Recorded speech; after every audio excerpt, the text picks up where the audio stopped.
Todavia recuerdo el sonido del recibo del cajero automático argondos en mi puno. Saldo 0.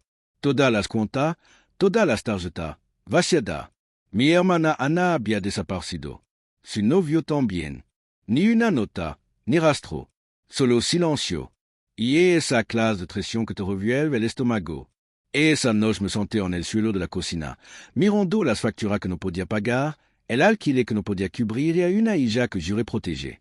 Le había dado todo a Ana, confianza, lealtad, segunda oportunidad. Ella no me dio nada más que una puñalada por la espalda. Y entonces entró mi hija de 9 años. Mamá, dis-yo con voz tranquila, firme como no debían serlo los niños. No te preocupes, ya me encargué. Casi me río entre lágrimas. ¿Qué quería decir? Pero su mirada, seria, sin pestañear, me dejó sin aliento. No me explicó nada. Simplemente me abrazó y se fue a la cama. 3 días después, Ana llamó, gritando. Ana era 3 años más joven, salvaje, magnética, siempre persiguiendo tormenta. Yo era el firme. Cuando murieron nuestro padre, me convertí en su ancla, pagué su matrícula, cubrí su deuda, perdoné su mentira. Ella me miraba con esa sonrisa, mitad culpable, mitad encantadora. Yo cedía. Quería creer que podía cambiar. Esa sangre significaba algo, pero la confianza es algo frágil. Una ave rota corta más profundo que la espada de cualquier extraño. Empezó con pequeño retiro. Al principio, pensé que había calculado mal. Compra a alta hora de la noche, factura olvidada. Luego, desaparecieron cantidad mayor. Dinero del alquiler, ahorro. Una noche entré en mi cuenta y me quedé paralizado. Transferencia, sistemática, precisa y toda conducción al mismo lugar. El nombre de Ana me devolvió la mirada en blanco y negro. No fui solo un robot. Fui premeditado. Había esperado. Él lo había cronometrado. Me había dejado seco. Esa noche no logré. No me enfurecí. Simplemente me quedé quieto. Me temblaban las manos, pero mi mente se agudizó. Si pensaba que me derrumbaría, había olvidado quién la crió. No llamé a la policía. Todavía no. No se lo dije a mi amigo. Ni siquiera la confronté. En cambio, estudié cada transferencia, cada fecha, cada huella digital. Rastreé los negocios de su novio, su plan fallido, su deuda con hombre que no perdonaron. La venganza no se trata de ira. Se trata de paciencia, précision, dejar que el cuchillo se anda lentamente para que sientan cada centímetro de la traición que talaron en ti. Y mi hija, mi brillante Nina, sin saberlo, me había entregado la pieza final. Había estado jugando en mi portátil una noche, curiosa por cosas de adulto. Había hecho clic en la banca en AI, con su inocente y curiosa forma.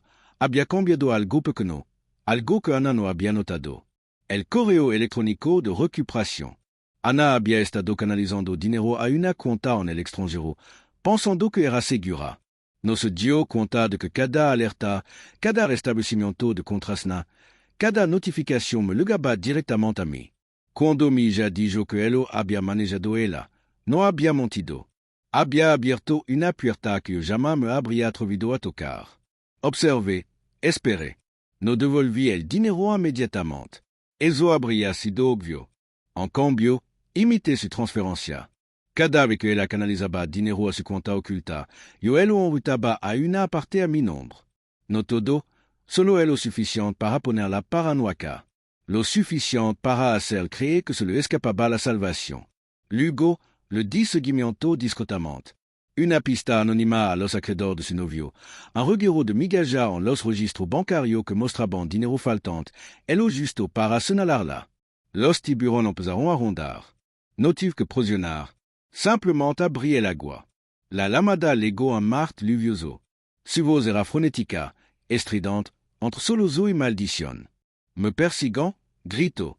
Creen que le robé. ¿Dónde está el dinero? ¿Dónde está? La dejé l'horreur.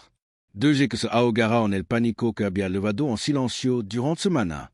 Ana, di suavemente, casi con cariño, me robas. Silencio. De eso que ahogan, luego un jadeo estrangulado. Tu lo sabías? Siempre lo sé. Susurré. No grité. No me regodé. Solo dejé que él lo sentira. E essa fria compreensão de que a cada passo que crea dominar, eu había estado caminando a su lado, deshaciendo el suelo bajo su pie. Ela rogó, suplicó, prometió que él lo arreglaría, pero yo ya él lo había arreglado. Para cuando colgó, los anversos de su novio estaban cerca. La cuenta en el extranjero fue congelada y mi dinero volvió a estar seguro en mi mano. Ana se quedó sin nada, sin escapatoria, sin protección, ni siquiera confianza. Esa noche, arropé a mi hija a la cama. Me preguntó si ella estaba bien. Sí, le dije, por ti. Sonrió, sin comprender del todo, pero orgullosa. La inocencia intacta, aunque la mía se hubiera ido hacia mucho. Después me quedé despierto, escuchando la lluvia contra la ventana. La traición te enseña dos cosas, cuán profundo puede herir el amor y cuán aguda puede ser la justicia cuando la ejerce tú mismo. Ana creyó haberme vaciado, pero olvidó mi cuenta más importante, la que no se podía vaciar. Mi paciencia, mi memoria, mi voluntad. Y cuando está en luna, no solo hago cuenta, sino que cobro.